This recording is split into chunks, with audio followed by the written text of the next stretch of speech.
तर मित्रांनो, आजच्या व्हिडिओमध्ये आपण शिकणार आहोत वर्डप्रेस वेबसाईटमध्ये थीम कशा प्रकारे इन्स्टॉल करायची। तर चला व्हिडिओला सुरुवात करूया। नमस्कार मित्रांनो, माझं नाव आहे राहुल आणि तुम्ही पाहते राहुल ब्लॉगर यूट्यूब चॅनल। चला व्हिडिओला सुरुवात करूया। तर मित्रांनो, सर्वप्रथम तुम्हाला तुमचा वेब ब्राउझर ओपन करायचा आहे। इथे क्रोम ब्राउझर ओपन केलेला आहे आणि इथे तुमची वेबसाईटचं नाव टाकायचं आहे आणि पुढे WP ॲडमिन टाकून तुमच्या वर्डप्रेस डॅशबोर्डमध्ये लॉग इन करायचं आहे। त्यानंतर तुम्ही ते बघू शकता की माझा डॅशबोर्ड ओपन झालेला आहे वेबसाईटचं। त्यानंतर इथे खाली येऊन अपीयरन्समध्ये क्लिक करायचं आहे आणि इथे थीम्सवर क्लिक करायचं आहे। थीममध्ये गेल्यानंतर इकडे ॲड न्यू थीमवर क्लिक करायचं आहे। त्यानंतर इथे खूप साऱ्या थीम्स येतील। जी पण थीम तुम्हाला डाउनलोड करायची आहे, ॲक्टिवेट करायची आहे, ते इथे डाउनलोड करू शकतात।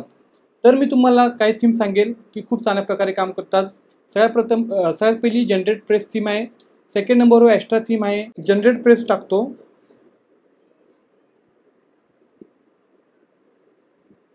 त्यानंतर इथे इन्स्टॉलवर क्लिक करावं लागेल। त्यानंतर ॲक्टिवेटवर क्लिक करा। जसं तुम्ही ॲक्टिवेट करणार तुमच्या वर्डप्रेस वेबसाईटमध्ये थीम डाउनलोड झालेली असेल।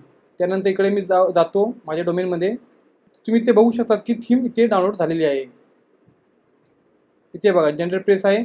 इथे आता मला पेज बनावं लागतील आणि पोस्ट लिहावं लागेल। त्यानंतर ही थीम खूप चांगल्या प्रकारे तुम्हाला दिसेल। त्यासाठी इथे पोस्टमध्ये जाऊन इथे ॲड न्यू पोस्ट करावी लागेल।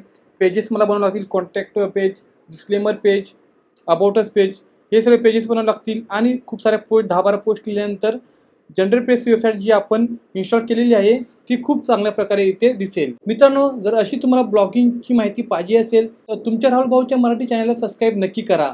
शेवटपर्यंत बघितल्याबद्दल खूप खूप आभारी। जय हिंद, वंदे मातरम।